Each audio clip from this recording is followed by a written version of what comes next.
దేశమంతా. వీళ్ళ భారతీయ జనతా పార్టీ కానీ బీఆర్ఎస్ కానీ వీళ్ళ తెలంగాణ రాష్ట్రంలో అమలు చేయబడుతున్నటువంటి ఈ 2 లక్షల రూపాయల వరకు రుణమాఫీ ప్రక్రియను జీర్ణించుకోలేక దాన్ని రాజకీయం చేయాలని చెప్పిన ప్రయత్నం చేయడం దురదృష్టకరం అని చెప్పండి.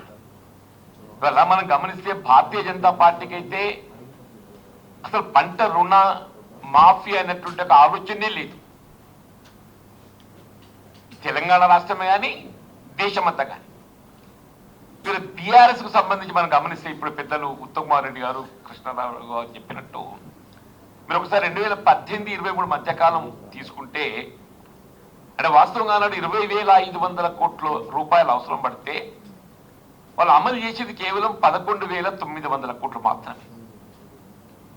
దేవర్ డ్యూ ఆఫ్ 2,579 కోట్ల రూపాయలు రైతాంగాన్ని రుణమాఫీ అమలు చేయలేదు. అంటే యాజ్ ఇట్ ఈస్ వాళ్ళు కేవలం 60% మాత్రం అమలు చేసి 5 సంవత్సరాలలో 40% రైతాంగానికి ఏది ఇస్తుందో రుణమాఫీ ప్రక్రియ ఎగబెట్టిండ్రు.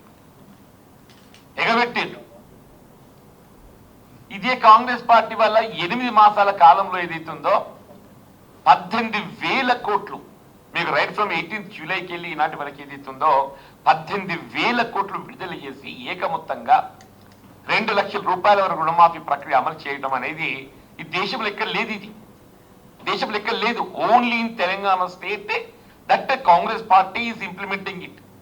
దయచేసి గమనించండి అని చెప్పంటున్నాను. దీన్ని జీర్ణించుకోలేక ఇవాళ ఏదైతుందో అటు బీఆర్ఎస్ కానీ బీజేపీ కానీ వాళ్ళు ఏం మాట్లాడుతున్నారు ఏంటో వాళ్ళకి తోయదని చెప్పంటున్నాను. నిజంగా మీకు ఏదైనా సజెషన్ సలహా సూచన ఇస్తే ఇవ్వండి అని చెప్పండి. అది లేక ఏదైతుందో కేవలం విమర్శకి పరిమితం అయ్యేట్టు రుణమాఫీ కానీ పెట్టుబడి సమకూర్పే కానీ ఇవాళ ఏదైతుందో రైతాంగానికి పంటల బీమా పథకం కానీ ఇలా పంటల బీమా పథకం దేశం మొత్తం మీద అవుతున్నదో కేంద్ర ప్రభుత్వం 25% భరిస్తే రాష్ట్ర ప్రభుత్వం 25% భరిస్తే రైతాంగంపై 50% భారం పడుతుంది.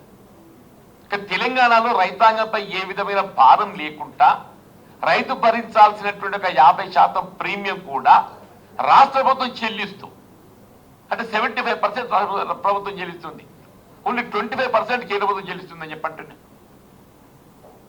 అంటే ఇటువంటి యొక్క వ్యవసాయక విధానము మొత్తం దేశానికి వాళ్ళ తెలంగాణ రాష్ట్రం ఆదర్శంగా నిలుస్తుందని చెప్పండి. దయచేసి విమర్శలకు ప్రయత్నం చేయకండి. నిజంగా రైతాంగాన్ని మీలో కూర్చాలని చెప్పారంటే ఇవాళ ఎక్కడైనా ఈ ఆధార్ కార్డు లింకేజ్ కానీ ఇతరత్ర కానీ సమస్యలతో ఏమైనా మిగిలిపోయినట్టయితే definitely government is committed to sort out such things also. ఆ విధంగా రైతాంగం తోడ్పడాలి కానీ ఏదైతుందో దాన్ని రాజకీయం చేయాలి ప్రయత్నం చేయాలి, దాన్ని తీవ్రంగా ఖండిస్తున్నాం చెప్పని మనవి చేస్తున్నాం.